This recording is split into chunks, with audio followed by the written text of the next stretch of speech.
Hello everybody and welcome to this week's character profile bonus podcast. We've got 2 weeks in a row we've got character profiles. It's been like months since we've done one and now we've got two in a row because it is time to chat about James Bailey, Gemma. Oh yes. Oh great. James Bailey. Everybody's favourite character who's no longer with us, no longer on the show. He's still alive. He only had a little heart thing a couple of weeks ago, sorry. But he is now no longer a member of the cast on Coronation Street, so we thought it'd be kind of better give him some kind of send-off, hadn't we? Yeah. Only one James Bailey.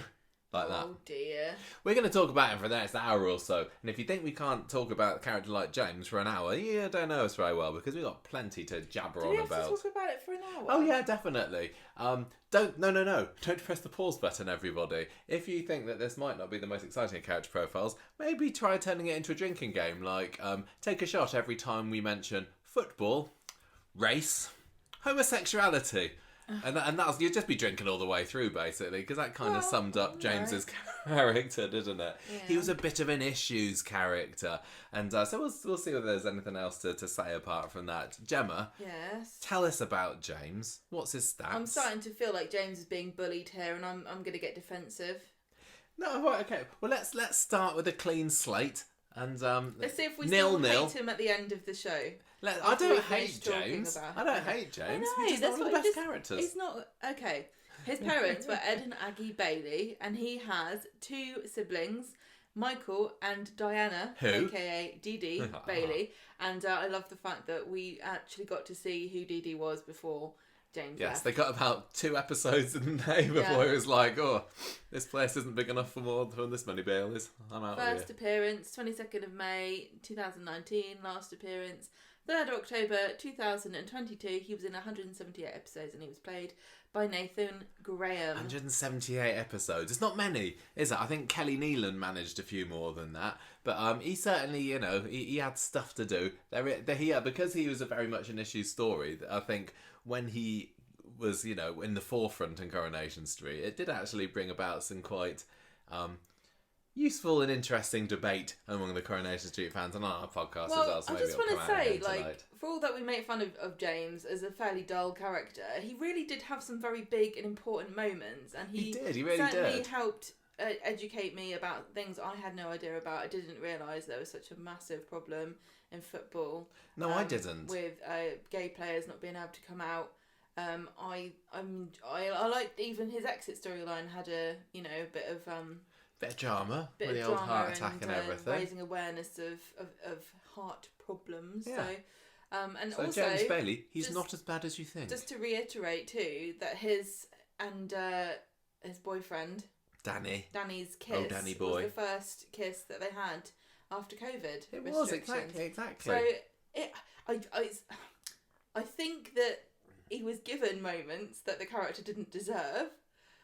Because of how boring everyone found him, but it's kind of baffling to me how he ended up this. It kind of feels to me like James, when he was brought in, they said, well, we're going to make him do this, and this, and kind of plotted out the next couple of years for him.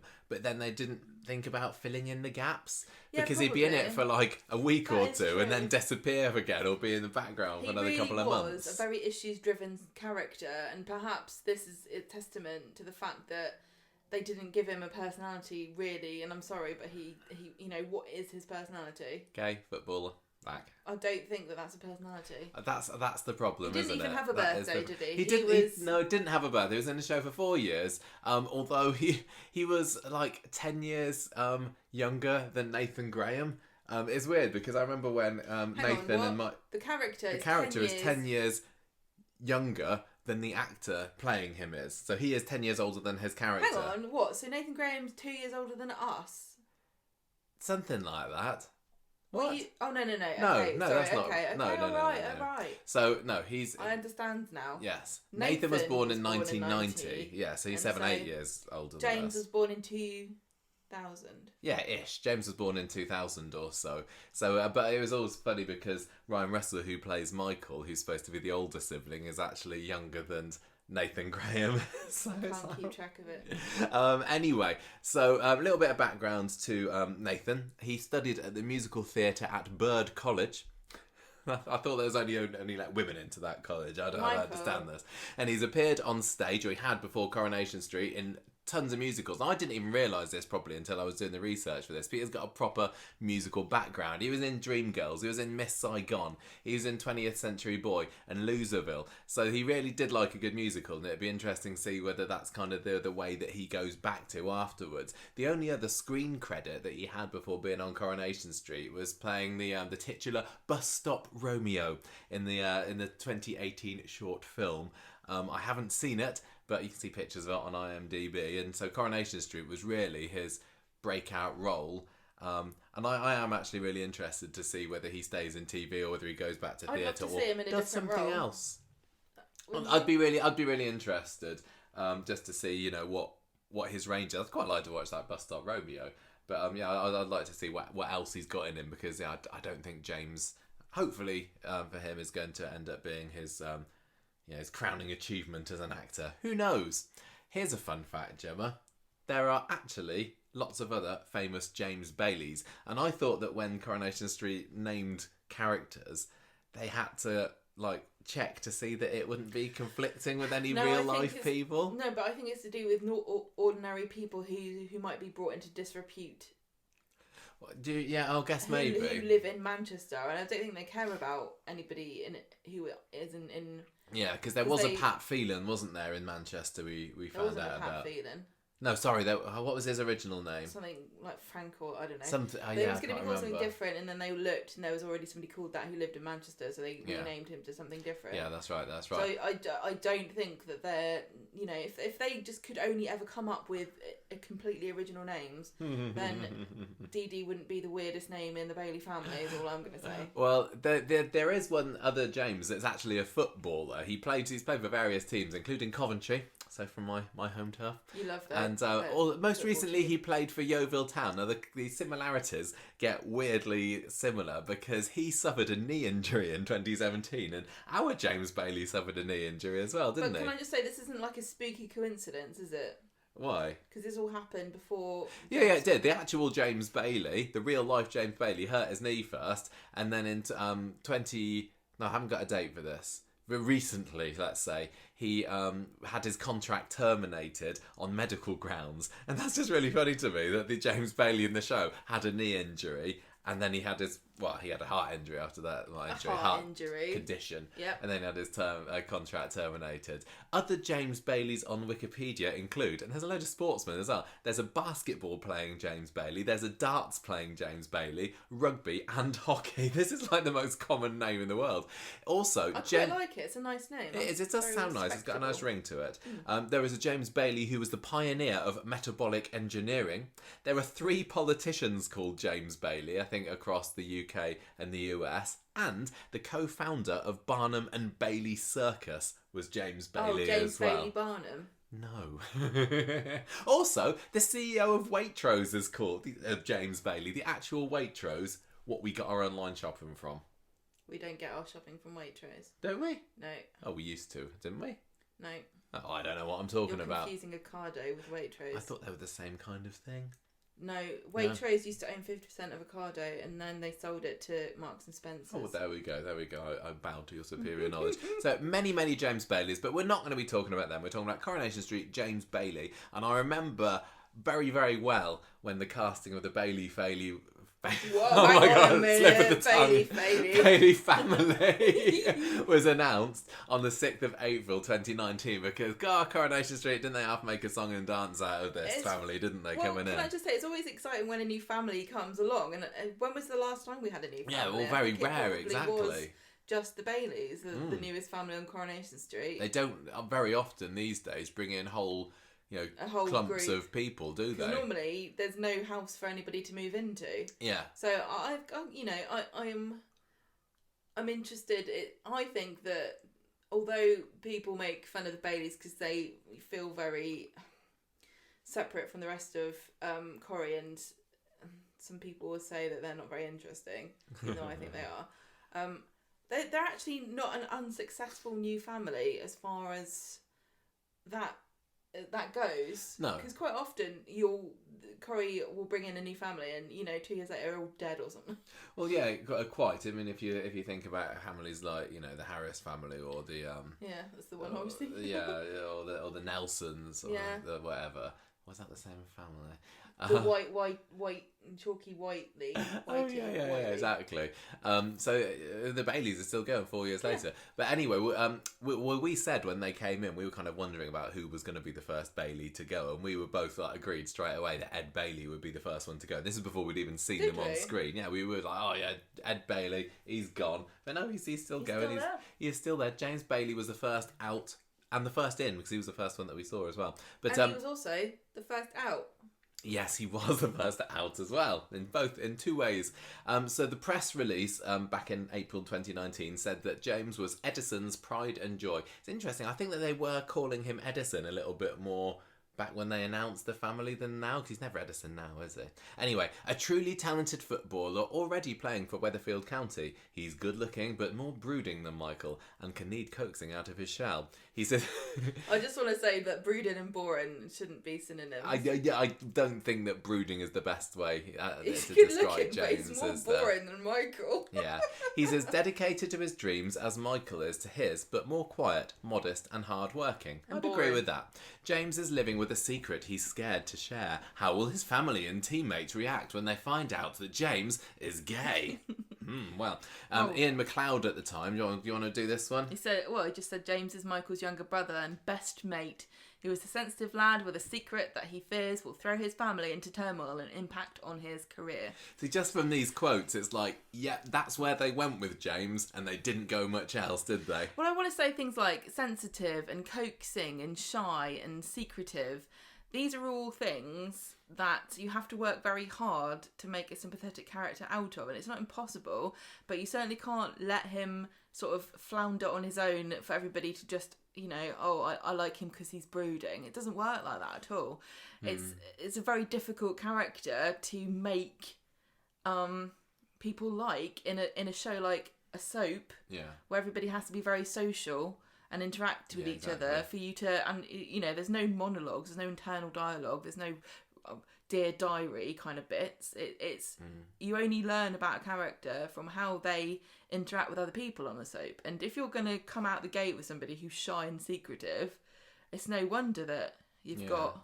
Yeah, that's a really good point. Anyway, so... Nathan Graham of James back at the time said, James is the youngest... Sorry, repeating ourselves here, but it's different people saying it. James is the youngest member of the family. He's part of the youth football team at Weatherfield County. He's very determined and driven to achieving his dreams. He wants to become a better footballer and maybe move to a better team. Who knows?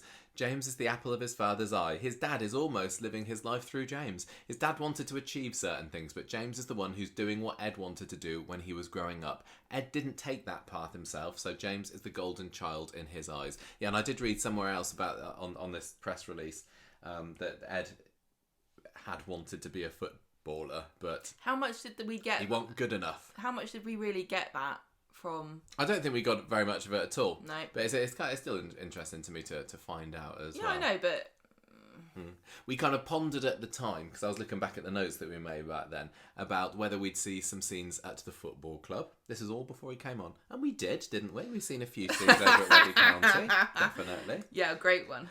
We wondered whether we'd see more of Tommy Orpington. And we did. Yeah. A little bit of Tommy O. We wondered whether he might have girls swooning over him when he arrived. Which I don't think they really did they? There aren't many girls his age. No, I mean, as we'll find out later, or remember later, he certainly had a bit of a thing with Bethany for a bit. Yeah, who's their age? Like Alia. Well, people. Daisy. I think Emma. I think there might have been he might have had a date with Emma as well at one point, just to try and cover for the fact that he was gay. Okay, we'll get to it. Yeah. But we also wondered whether he might be a potential love interest for Paul, and that certainly didn't happen. I can't even think whether those two ever had a scene or anything together. But I suppose it was kind of refreshing that they didn't, because there's the risk that if they ever bring in a gay character into the street, it's like, well, there's only one way that they can go then, because there are so few for them to pair up with. But yeah, we didn't have James with Paul, with Todd, with Billy. Kind of a nobody really, did he? Apart until Danny turning up. So anyway, It seemed from that press release as well that back then the idea was that the whole family was unaware that he was in the closet, but by the time it came out later in 2019, Aggie had already known for years, and so had Dee Dee apparently. So they wanted to they changed it up a little bit so that it was part secret, part already known, I guess, so they didn't have to just keep coming out and surprising so people didn't have various to keep going, people. Oh my god. Wow. Okay, wow. So 2019, I'm going to do this one. You do 2020. This is a bit of a longer one, so you'll probably appreciate this. Steve picks James up in a taxi, and this is the very first scene that James is in. They're at a bowling alley. Steve's doing his taxiing, and he takes them to Prima Donna. However, those naughty lads don't have enough money, and they try to run away. I can't remember what James's reaction was then, whether he was like, oh no, I think we should really pay. But in any case, they do a runner, and Steve, who's going through a bit of a hard time back then, chases after them with a baseball bat. But sad, James gets knocked over by a car. So first appearance, he's already flat on the cobbles. Not a good start to his time on Coronation Street. Hello, he's pretty much okay. Hello? Yeah, I thought that sounded like he's hello. Okay. Although, I meant to say, he's pretty much alright. He and Steve go to the streetcar's office. They make up. Steve, by this point, has recognised him as being a player in the Weatherfield County youth team. So he kind of stays there for the next 4 years. He becomes a bit of a James fanboy, doesn't he? Just Steve's a little bit anti-him, a little bit cringily. I'd want my money back. Obsessed by James. Why? Well, because where's my money for driving you to Prima Donna? He probably gets it at some point, I don't know.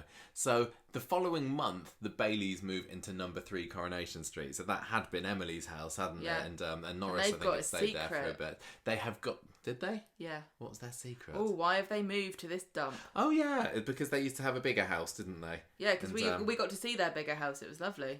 Yeah, James, not James, but since Ed their fortunes have turned around, problems. Surprisingly, they seem quite reluctant to move back to a bigger house. Weird. Yeah. So, we get to see... they've got to feed all these bloody adult children and keep leaving paperwork and children all over the place. And we get to see how protective Ed and Aggie were of James, because it was around the time that they moved in that they found out about him getting hit by a car, because he and Steve kind of agreed to keep it quiet. And they're like, you're putting your bloody career in jeopardy here. You're a promising upcoming new footballer. Stop getting chased by baseball bats and hit by cars. Thank you very much. Hope that's the last time we see you in any kind of medical emergency during your years on the cobbles. Anyway, there was also, if you remember, a funny little storiette in the first few days where he gets into a battle with Claudia next door over the music. Do you remember? Yeah. And don't they knock a hole through the wall or something? Because they're renovating number 3, because it was completely different back when Emily owned it. I think what happened was Ed was going off of the floor plans of what the houses were supposed to look like, but in reality, of course, they don't actually exist in time and space as humans understand it. They do not. So he was just misguided there and knocked through the wall. And I think I remember Claudia and Amy. Yes, they're playing the violin through it, weren't they, to try and wind them up? And it worked. Yeah, and Aggie, that was playing What's on the chopsticks happened to Amy? And everything. I don't know where playing Amy is. The violin. Yeah, she'll still bring it out on special occasions. Bring it out. Let's have a little. So before long, James has got a bit of a fan club on the street. So Michael arranges for Tim, Steve, Kevin, and Jack to go on a tour of the football grounds to ingratiate themselves to the new neighbours. But James isn't particularly happy to find out that Michael is profiting from it. I think Michael kind of puts himself forward as James's manager or something like that, or as agent or something, because he's anything for a quick Michael's story at the beginning of the Baileys was that he was a entrepreneur, but they've forgotten that he ever kind of unsuccessful. Well, I mean, they occasionally bring a reference to it, don't they? I just the Baby Grows online the other year. I liked his app that was applause. Yeah, the one-handed applause app. There was a little story where Evelyn overhears from James that there's players in Weatherfield County off sick, so she uses it to take advantage and start taking bets about the Weatherfield games. So there's a little bit of doing stuff with the other cast before they rein themselves back and become a lot more insular. And then we also find out later that year that Ed does have a bit of a gambling addiction still. It's resurfaces, and James lends him a bit of money. The Baileys are not very happy when they find out about that. Because, James, as an up-and-coming footballer, must be earning a pretty penny, which makes it even weirder as to why he's still living there. Although I suppose but if he is only like 18, 19, maybe he can get away with it. But if I was him, I'd be like, I'm getting my own pad in the Weatherfield Quays, thank you very much. Yeah. So this is when, not long after this, he starts to be involved with some of the girls on the street. So he becomes friends with Emma. And there's a nice little story actually where after Emma's dad dies, he manages to get her into the stadium to scatter her dad's ashes because he was a massive Weather County fan. Do you remember that one? Yeah, there was something she could have just gone to a match and watched it and then just chucked it. I don't know whether if you go to a match they like body scan you for urns. I don't think they do at Weatherfield County. I don't think so as well. They don't look particularly technologically proficient there. But I think there was like James's entry pass had expired or something, and the guy on the door wouldn't let him in, so they ended up sneaking in, and I don't know. But anyway, that was kind of nice. Hijinks. Yeah, and then we have Ed's 55th birthday, and he and Michael encourage James to invite Bethany around. And remember, at this time, Ed and Michael have no idea that James bats for the other team. So he ends up. He invites her there, and she says, "No, it's all right. Thank you very much. I don't want to go to your dad's 55th birthday party. I'm cooler than that." Yeah, why would you want to go to somebody's? But she does agree to go with a drink with him. For a drink. What did I say? You said she agrees to go with a drink. With a drink. I'll come to your dad's birthday party if I've got to be totally loaded. The thing is, around this time, this is when she'd also been showing a real interest in Daniel. So she's not really that interested in going out with James anyway. So James ends up comforting Bethany because Daniel's rude to her about something or other, I don't know. But when she leans in for a kiss with him, and this is around the back of the Rovers, I remember, he pulls back, and that's when he announces he's gay. Oh no. Oh yes. And she's like, oh my gosh, I had no idea. Hang on, so we didn't know this as viewers? I don't know what we knew. Unless we listened to them. Yeah. I mean, this is the thing, I don't know whether it's been announced on screen beforehand, but because there was this big song and dance about it when the family came in, there can't have been many viewers maybe that didn't realise he was gay before then. But anyway, Bethany certainly didn't know, and she's like mega embarrassed, rushes off, and she's like, I'm not keeping your secret, I'm just getting out of here. So he tracks her down back to the flat and then starts opening up about just how many problems and prejudices he has to face. He's gay, he's black, he's a footballer. Some people are so rude about footballers. So well. Anyway, she starts to understand, comes to and agrees to be his cover girlfriend. So I thought that was a quite interesting way for the story to go, but it kind of dribbles into nothing, doesn't it? Because this is around the time around the Christmas where she's properly getting more and more into Daniel, and they just didn't really end it, as far as I remember. It petered into nothing. Yeah, but anyway, Michael is listening in on this conversation, so this is how he finds out that his brother is gay, and he goes up to James like, is this true what I overheard? And James says, yeah, I'm gay, you've heard it now, no point trying to deny it anymore. So now the whole family knows apart from Ed, but James is really worried about his dad's reaction because he's heard him laugh at jokes about gay people in the past, and he's like, well, is he homophobic? So they agree to keep it quiet for Ed for the time being. There's an almost he almost gets outed, I guess, towards the end of the year because one night he goes to a club, gets drunk, stays with this guy called Dan. That's not Danny, by the way. He just likes... really and it's not Daniel Osborne either. No. He just really likes being stories with people called Daniel. Anyway, he realises he's left his phone at this bloke's house and panics that Dan's going to show up at the football club to return it to him. It's like, oh, is this? I got James Bailey's phone here for you. He left it in my house last night. It was in the bed. You know what I mean? But anyway, he doesn't. Dan texts Michael from James's phone, and the phone is given back to James in the Freshco car park. So everything okay there. Apart from for Michael, because this was the time that they go to Freshco's and he notices Grace with Tiana, and that was that character's introduction. Whoa. So there we go. So anyway, that's all going on there. Bethany's still being a cover girlfriend of sorts, but yeah, she's really just mooning after Daniel. He's trying to set her up with like other teammates as well, but she's like, no, not interested. I don't want to be a wag for Daniel Osborne. I want to be a tag. And What's that? No, hang on. I always get that wrong, isn't it? Because wife and girlfriend just means wife and girlfriend. Yeah, teacher's wife and girlfriend. To wag. There's no point. 2020, Gemma, the year of COVID. What did that mean for James Bailey? Well, he nominates Aggie for the Weatherfield Golden Heart Award for trying to save Robert Preston's life unsuccessfully. Yeah, so they found him. That was a drama at Christmas for the Baileys. Robert Preston bleeding out on the street, and Aggie going, "Don't worry, I'm a nurse." Oh, he's dead. Now I can do, Chuck. Sorry. And because of that, James thinks, by gum, she deserves to be awarded for not saving this man's life. Yeah, I mean, if you got a prize for every kid you didn't teach how to speak French, we'd never stop going to ceremonies. Yeah. Okay, so James and Michael encourage Aggie to get back into nursing because she wasn't. What was she doing? She was a pharmacist at the beginning. She didn't want to be a nurse because she killed a man. Yeah, that's right. But they were like, tell you what, Mum, there's a whole lot of hospital stories coming up in the next few years. Yeah. And considering in that every you department are incredibly diverse at your specialities and you can do anything. Yeah, they're going to need you.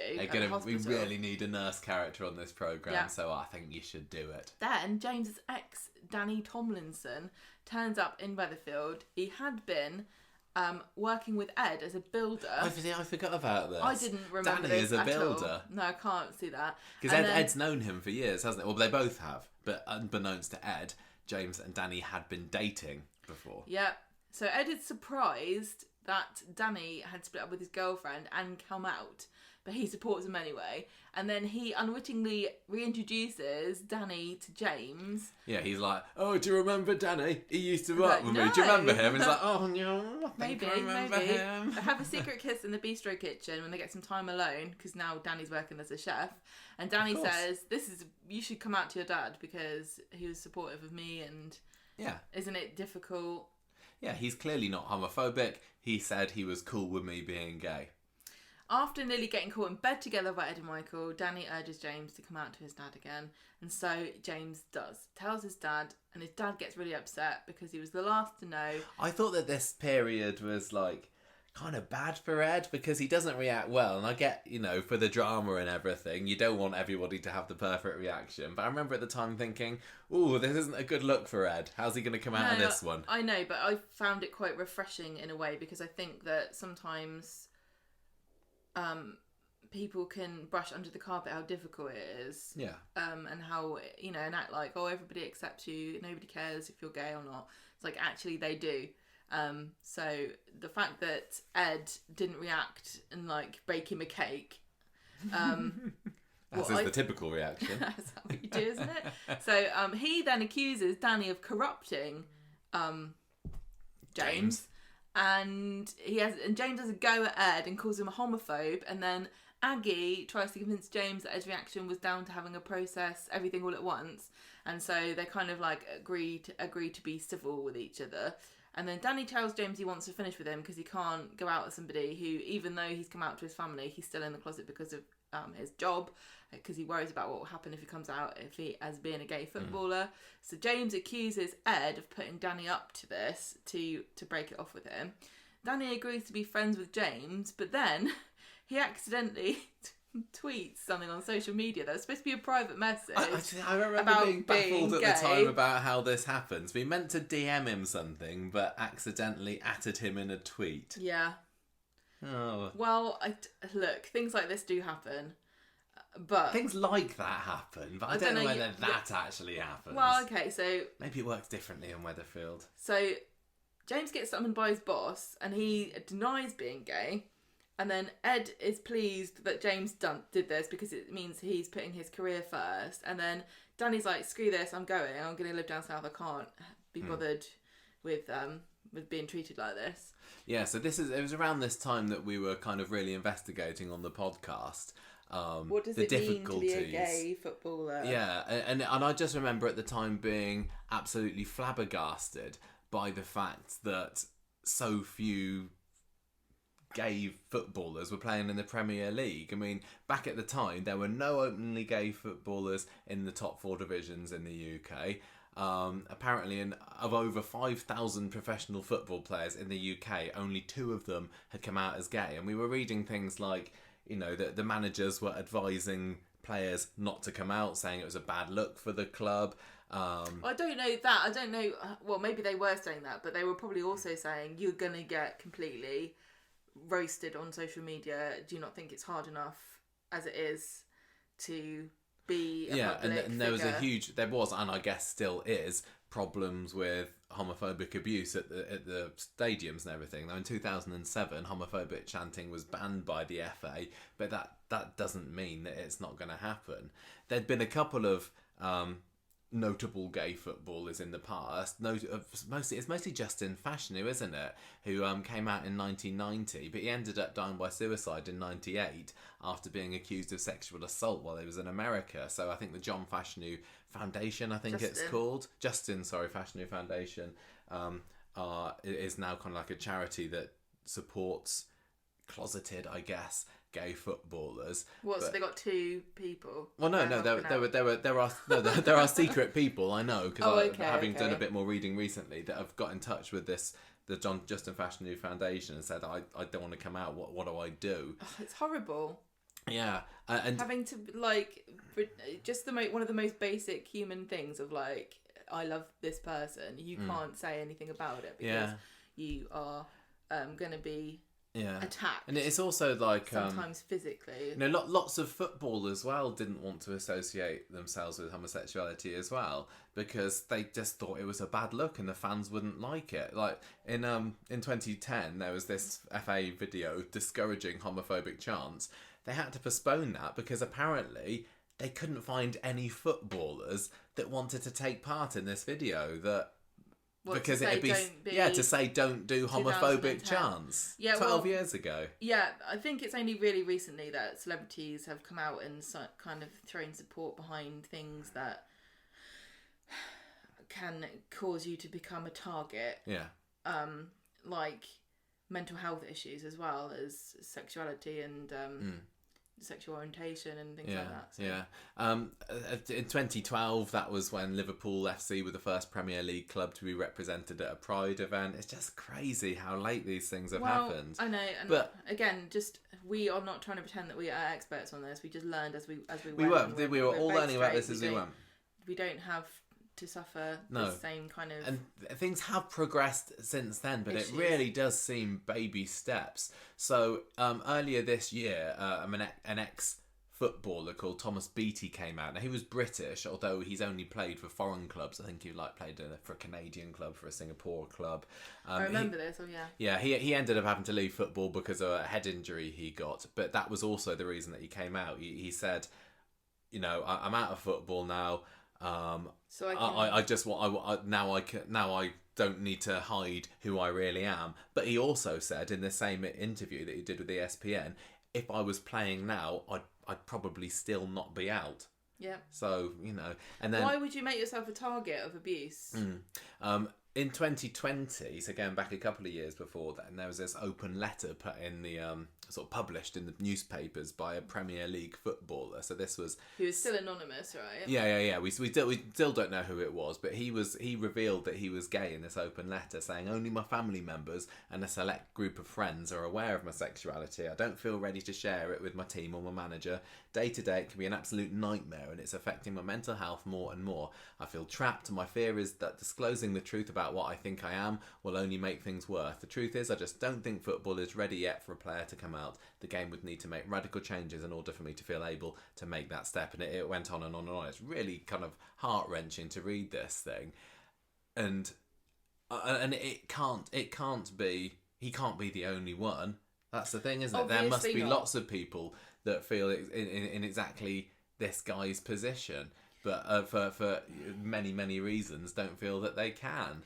Because you get attacked for anything in football. It feels like there's still so much racist abuse there that is directed towards black players. If you could somehow hide the fact you were black, they would all probably want to. Yeah, you're probably right. Want to hide that because it just makes you a target for this disgusting abuse, and we've seen it. It's not just in the stadiums from fans, but it's online.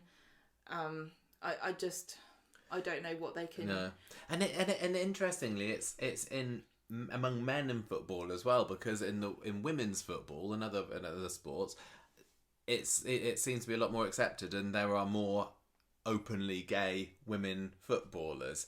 So it's like it's not seen as a manly thing to do. And with football and sports and everything being all about, whoa, I'm one of the lads, it just is. It's fragile masculinity. It really, really is. But earlier this year, we had a player from Blackpool, this is back in May, called Jake Daniels come out as gay. Now, he's only 17, and he became the UK's only male professional footballer to be publicly out. The only one in the country, and the first to come out since Justin Fashanu. So this was like 30 years after Justin Fashanu came out, 32 years, we've had the next gay footballer come out. And I don't know, I think he's been, supported by his teammates, by his manager. I've not read much about what the general outcome has been, or whether he's had to suffer or whatever, what's been like in the stadium or anything, because it's been fairly recent that this has happened. So it'd be really interesting to see as the years go on, what's his story like, and will it encourage more people to come out? I just don't think that people. I feel very pessimistic, because if you were to ask me, are people racist on the whole, I'd say no, I don't think so, but I'm speaking as a white person, so how would I actually know? But when you look at what people are like, and it's not even it's a very small minority of football fans, but they're all racist. And are they really racist, or are they just shouting something that they know is going to upset you? I do wonder that too. I don't know. It just shocks me, and it's embarrassing as well, as somebody who has football teams kind of represent you in sports, to see the fans going to other countries or being represented on television and in the media as being racist, homophobic louts.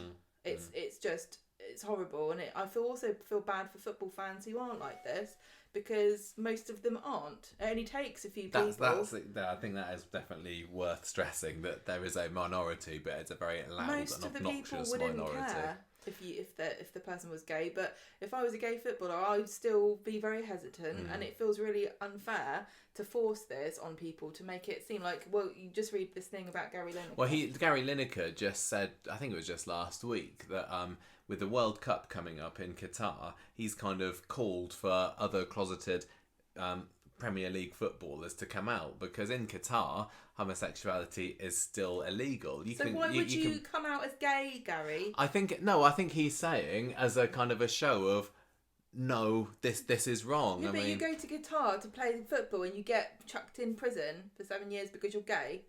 I don't know. I shouldn't have the World Cup in Qatar in the first place, if you ask me. If that's, but, it's awful. Here's my idea. I think that every footballer should say they're gay.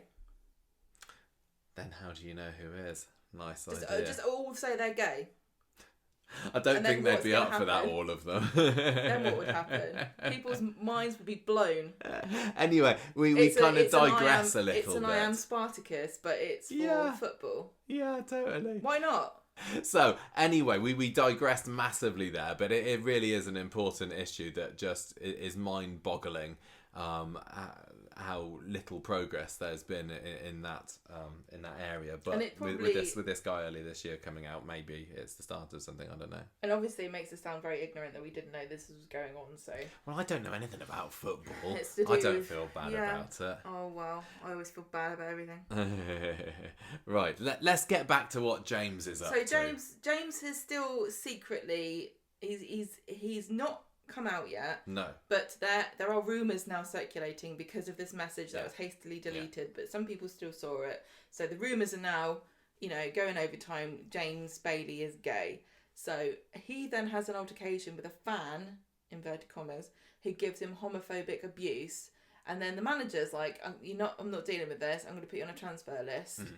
And James is like, I don't know, I should just quit football altogether. He's a quitter, isn't he, this guy? He's already been spending the whole time trying to get out of playing football. Maybe he didn't like it. I think he does. I think it's all he likes. So Then Michael Bailey gets abused racially, and James defends him because somebody replaces Danny at the bistro and he's racist. And then Ed apologises to James for not being there for him and promises to fully support him from now on. Yeah, this was kind of the Ed coming to terms with it. It was the Stephen Lawrence episode, yeah. I mean, I can't remember what I said at the time, but it just feels a bit like Ed realising, I didn't choose to be racially abused, and it's just a circumstance of the way I was born. So my son is experiencing the same thing, but because of who he loves, and that's not fair, so I should support him. Yeah, which is, I guess, a nice way around of doing it, and I think we forgive Ed now. I think that there are too many puritanical people in the world these days who just aren't able to let anyone make a mistake or have the wrong opinion.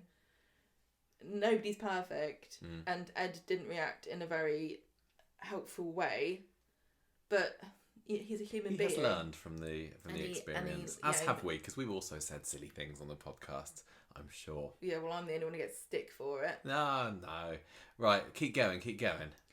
Then James gets homophobic abuse in the changing rooms from a fellow player, but Tommy Orpington stands up for him, and they make this other guy look like an idiot, and he's like, hooray! Yeah, he ends up going out and plays some football and scores some good goals, and kind of that's the end of the season. 20 goals. Yeah. In one match, but they were all own ones. So he does pretty much nothing else for the next 6 months, aside from getting Sean some county tickets for him and Dylan, and also looking out for his brother, because Grace is well dodgy in it. Yeah, the second half of 2020, James Bailey is just like, he barely appears on the show. And we got to see a bit more of that early this year, didn't we? He was like, it's James for the first 6 months of 2022. It was difficult too, because we're coming out of COVID, and Coronation Street's not totally sure how much to admit COVID exists. And they're still running for months on air with a skeleton amount of episodes that are filmed pre-pandemic. Yeah, but that doesn't mean they can't show James Bailey. Well, yeah, but they can't show him doing football, which is what they wanted him to do. Because that's very true. They didn't have anything else for him. No. Yeah. So 2021 then, moving into last year. Around this time, Michael is planning to move Grace, dodgy girlfriend Grace, into number 3. James is like, I don't think you should do that, mister. James actually has an opinion on something here. Because interesting. Grace had been lying about Tiana's parentage and that massive shock in the autumn of 2020. So and James was like, hey, watch it, bro. I don't think she should come and live in here. I think she still does anyway.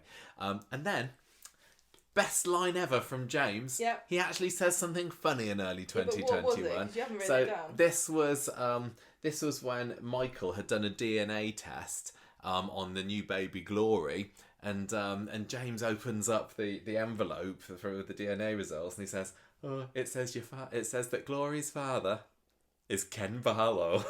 That's like, James didn't deserve that line. Come on. I know, because that we spent a long time on the podcast going, how would James know about Ken Barlow's reputation as a... Didn't matter. That really was a brilliant line. I loved it. That was James' highlight. It should have been Steve McDonald.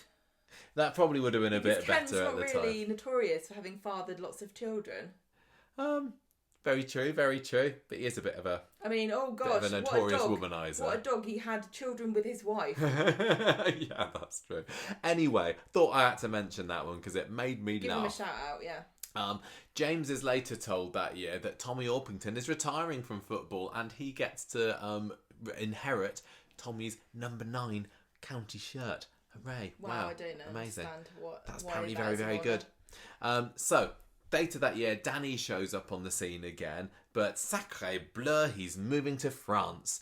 There's always a place in France. They love English chefs in France, don't they? Because if there's one thing that French chefs say, it's like, oh, the English they can cook so much better than us. I wish I could cook like they do in England. Yeah.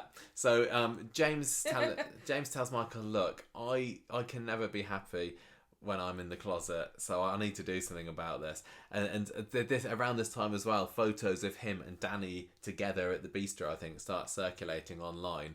And these rumours that had been sparked like 12 months previously start to bubble to the surface again. So Worthing County decide to hold a press conference, and that is when James publicly announces he's gay. He gives this big impassioned speech. supported by pretty much all of the journalists there, I think. And, as you referred to earlier, made reference to, he gave Danny Corrie's first post-COVID kiss. Very historic. Very historic. Now, now he's out, everybody wants to get a piece of Bailey. So this gay magazine offers him £30,000 to give an interview. And they're like, yes, please. That'll be very nice. Let's go and buy a sports car. And this is where the racism story starts coming in, because Coronation Street decided to do a story on, what's it called? Accidental racism? That's not the word. Racial profiling. That's so James is like, hooray, I've conquered homophobia. But oh no, here comes racism. What's the other thing? Oh yes, I'm also black. So he goes out testing this sports car, and he's kind of bumping along the street a little bit. But they get arrested by this officer called Brody. And I know what an evil man. What a pig. So they're arrested. James, Michael kind of stands up to him a little bit. Brody. They have a big argument. They basically, do. Because they're outraged that they've been pulled over, and the police are like, "Look, I'm just asking you some questions. Yeah. How come you're driving this car, basically?" Yeah. And then in the fracas, James trips over a curb, injuring his knee. Ow! I know, just like the real James Bailey, yeah?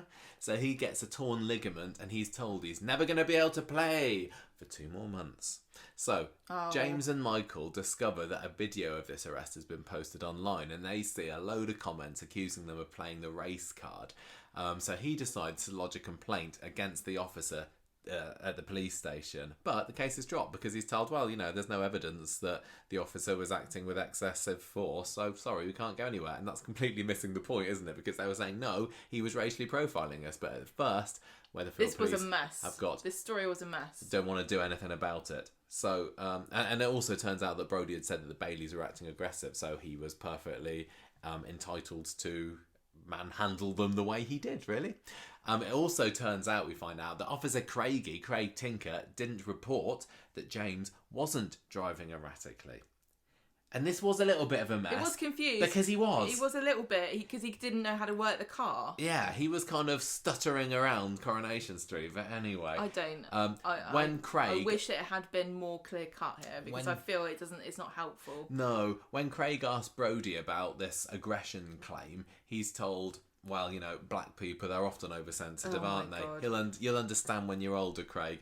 So, yeah, I mean, at the time, I remember when James was arrested, you're right, it wasn't clear cut that Brody was being completely unreasonable, because Michael did kind of get out the car, didn't he, when he was told to stay in and whatever. But yeah, he said no, they're oversensitive, and that was the shorthand term for this guy's nasty. He's definitely evil. A baddie. So after hearing about this, James decides to appeal. Craig, bless him, agrees to be re-interviewed for the appeal. But James is like, well, thanks very much, mate, but you should have been honest to begin with. So, a couple of months later, knees on the mend, knees better. James returns to the club. He also finds out around this time about Grace blackmailing Ed and Aggie, and he gives them £15,000. Lovely, very, very nice. Did he ever do that interview with the magazine? I don't know. Yeah, he must have done. This is because he got this £15,000. That's half of his interview money. Yeah, but he also gets money for being a footballer, man. He does. You're very, very right. So anyway, he eventually gets an official apology from the police. Although he's like, well, so what? An apology is still an apology. The police officer clearly doesn't care. There's still racism in the force, and it's not solved anything. But he does have a little mini victory when Brody comes round to number 3, telling James, look, I'm not a racist. And James is like, no, you are. Though. You are. You admitted at the time, Brody, that you didn't feel threatened at all when you find out that I was a footballer. So there must have been some kind of racial. I don't understand what that means. Well, he said. What does that mean? No, sorry, maybe I said it wrong. He said he felt threatened, but when he found out that James was a footballer, he didn't feel threatened. So he's saying, "Oh, you're a legitimate black person." I did. Yeah, exactly that. So anyway. Oh dear. Yeah. I have a fun fact for you about I Officer bet it's Brody. not that fun. So fun. 2009, and 2010, he appeared in the show. And then he didn't appear again for another... Oh, well, this time he's just been racist 10, 11 years. Hanging about. Yeah. So he arrested John Stape after Rosie accused him of attacking her, and he took Gary Windass in for questioning after getting involved in this argument with two guys who insulted Izzy in the Rovers. Imagine being the actor who plays this guy, like, hey, do you know waiting by the phone for a decade. Do you know you've been in it before? Do you want to be a racist policeman? Yeah, exactly. Not really. We'll give you a job on Coronation Street again, but you're going to be racist. No, like, thanks. well, a job's a job. Anyway, County are not happy with James causing this massive fuss with the police, and James says, well, you know what, there aren't many black managers, if any, in the Football League, and what you should be doing, actually, Weatherfield County, is training potential talent to fill the role. And County is kind of saying, oh, I like your angle, son, and they say, yeah, you can study for management coaching. What happened with that, Good job James? he did that, isn't it? What happened there? I did wonder, we both did at the time, whether that would be James's, get out of football card. Free. Maybe he got confused and went to coaching management classes instead of management coaching classes. Maybe, because he did end up being the coach, didn't he? Yeah. Anyway, sad times. Danny's still hanging about, by Danny's the like, way. you know he didn't what? go to France. That career in France went down like a lead balloon. Yeah. And but he gets a chef's job in London at the end of 2021. Initially turns it down, but James is like, no, don't do that. If you turn it down because of me, don't. This is a great job. Go for the position. You know there are no restaurants in Manchester. Go to London. And they agreed to try like this long distance relationship. That's great. And, it's fine, and then we don't ever see Danny again. But apparently it's fine. We hear in 2022 they're still going steady. Speaking of 2022, he doesn't really do much for the first 8 months of the year except for play some football with some kids and enjoy that. When Ed gets electrocuted at the hotel, James makes a token appearance by his bed. Oh, dear. Literally, I think it's like the writers were writing it like they're looking through, I don't know, looking through the cast cards and they're like, oh, this one's fallen in the floor. Oh, James. Oh crap! Yeah, back on the thing. What should we do? Football? Gay or black? I don't know. What story can it be? Oh God! It's football, isn't it? This He's is back making playing. me so uncomfortable. That's the problem though. That's all they had for him. Right, James gets roped into the Rovers charity football team because a bunch of other people drop out for various reasons. And then he has another issues-based storyline when he collapses during the match because he has a cardiac arrest due to undiagnosed cardiomyopathy. Now I know there are lots of people there were a few people on our Facebook group who were saying this is all wrong, this isn't what happened, that's not correct, etc. etc. I'm sorry, I don't know enough about it to say anything to do with the how they were treated it or what they described it as and etc.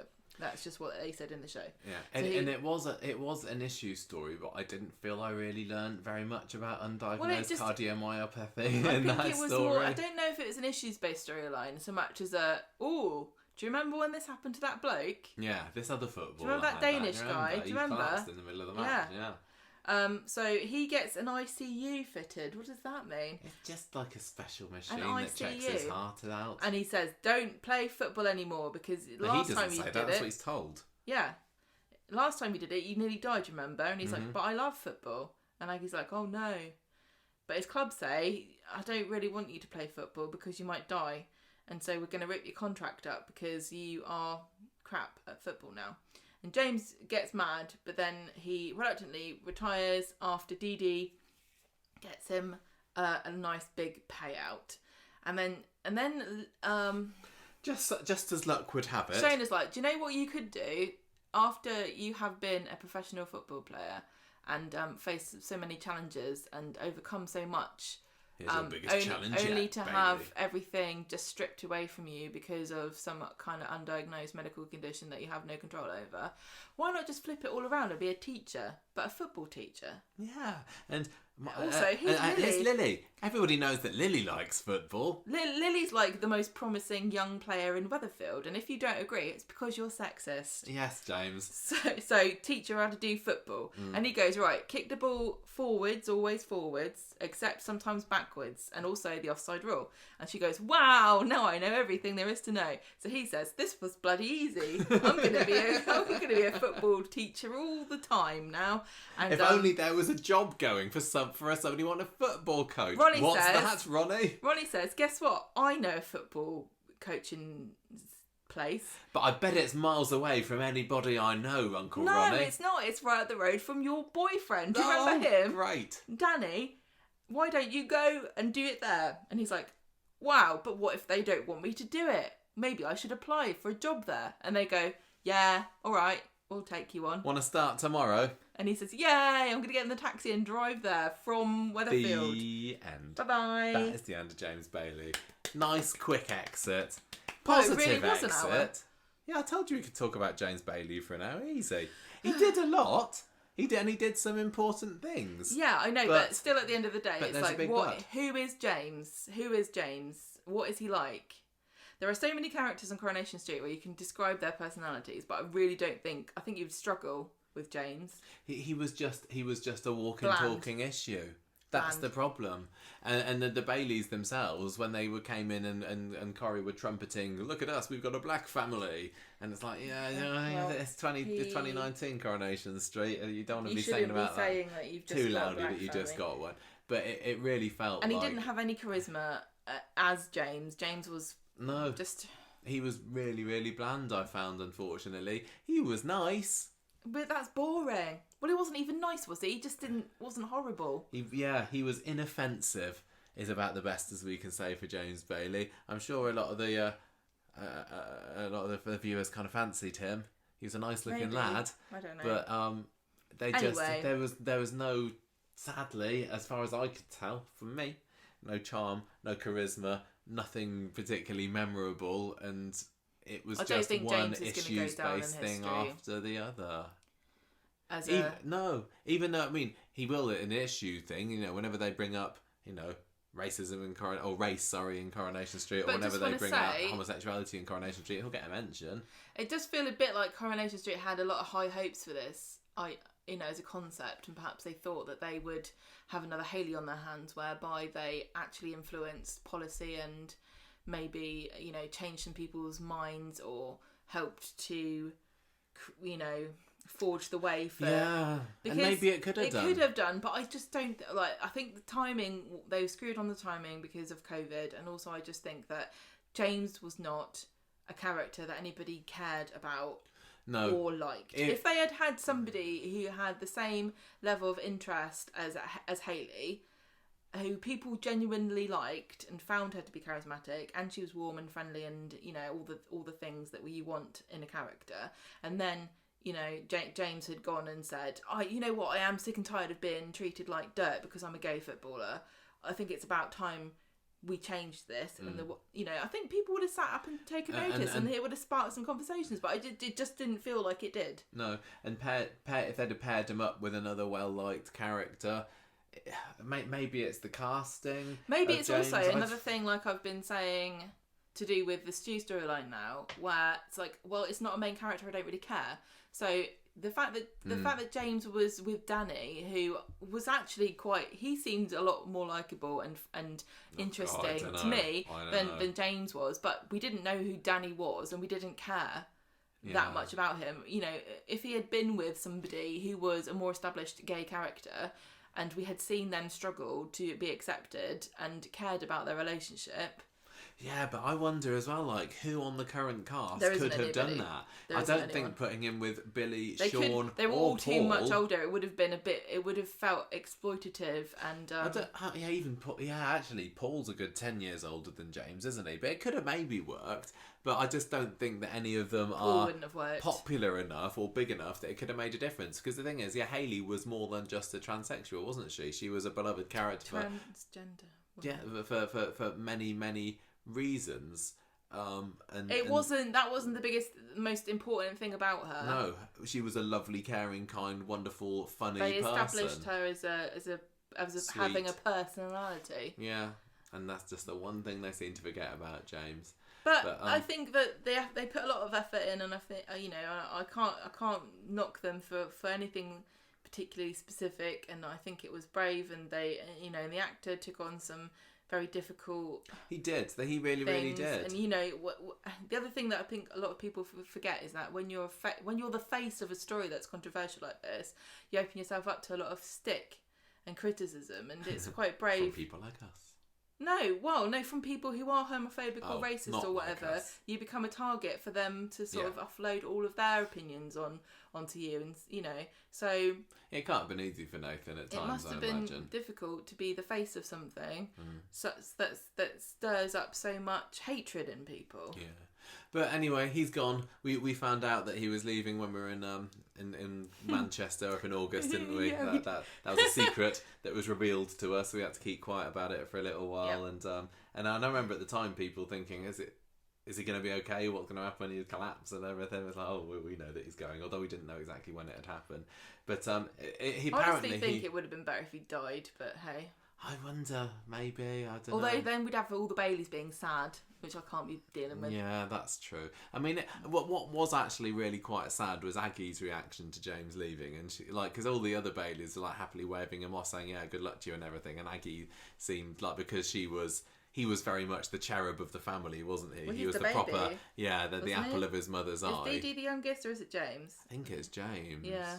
Possibly. I think it is James because he's quite young already. Yeah, Dee Dee was born in 1997 around Diana. That's why she was called Dee Dee, or that's why she was called Diana after Princess Diana. She was named Dee Dee after Princess Diana. She was named Dodie after Princess. Oh God, Dodie no thanks. Yeah. So anyway, so that's been quite sweet, but it seems like Nathan wasn't pushed. It doesn't feel like very many characters get the old axe anymore on Coronation Street, do they? But that's another topic of conversation. But Nathan has gone on record to say, well, when it came to my decision to leave, it was very difficult. It was a tough thing to decide, obviously for various reasons. Going from a place of security to not knowing what's next is scary and a risk. But then also, it was just the right decision and it felt right. I had a good chat with Ian McLeod, the Coronation Street producer, and he understood my decision. I've had some great storylines, and I did wonder where my character could go next, so I felt it was time to go and do something different for me. There are a lot of similarities between James's departure and my own. He's sad to be going, but excited about his future, and so am I. Well, it's nice to know that he's feeling positive about it. Well, we will see as the years go on about what the future holds for Nathan. Right, in a way, it does feel like they exhausted all of his they did potential fairly early on. Yeah. I mean, I think, if you were to have asked me earlier on in the year, right, you got to get rid of one Bailey, who's it going to be? Absolutely, it would be James, wouldn't it? And I think that would have been similar for lots of people. I mean, Michael's not mega popular, but we've always. I like it. I like. Supporters. Sorry, but I like the Baileys. I like the Baileys. I like the Baileys. I just wish that they're doing more with them. I also found out that they're doing all right. They're a lovely family. The Ed and Aggie dynamic is very touching. Well, he's a bit mad at her now. Nathan was also asked on a press interview they did back in August whether he took any keepsakes from the set, and he said, he got to take a few pairs of trainers and of course his Weatherfield County shirt with his name and his number on the back. But he said he's not going to be walking around wearing it. I think that's really sweet. I really don't like doing these where we just crap all over the character and say we don't care about them and they think it's boring, but I can't ever pretend. We don't lie. We're not here to just praise everything without...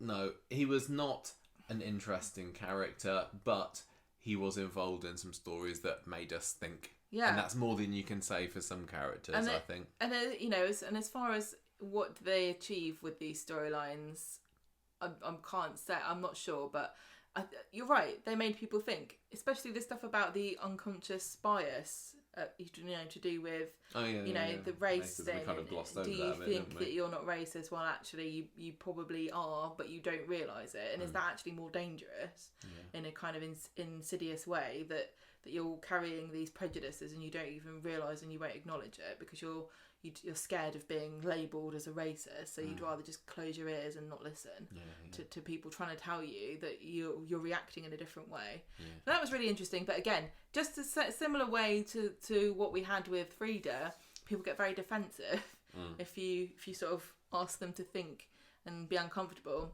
Yeah. And like I said before, I find a lot of the topics that were raised around James in particular very uncomfortable to talk about because I don't feel like it's my place really. But we have a responsibility to educate ourselves and to try to listen to people and not shy away from uncomfortable conversations. because that's how progress gets made. Yeah. So. Yeah.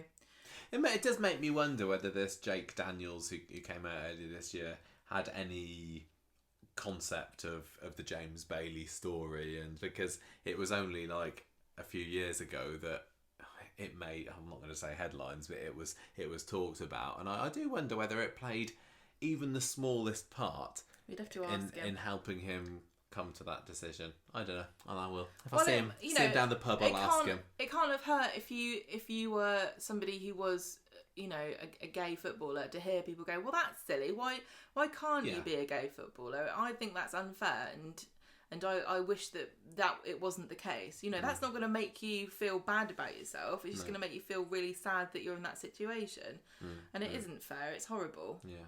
Well, let's hope that the future is bright. So, like you said, I'm maybe feeling a bit pessimistic about the speed at which progress will be made here. All footballers from now on are gay until proven otherwise to me. Fine. And, with that, and even having a wife or a girlfriend to me is not good enough evidence. And even having kids.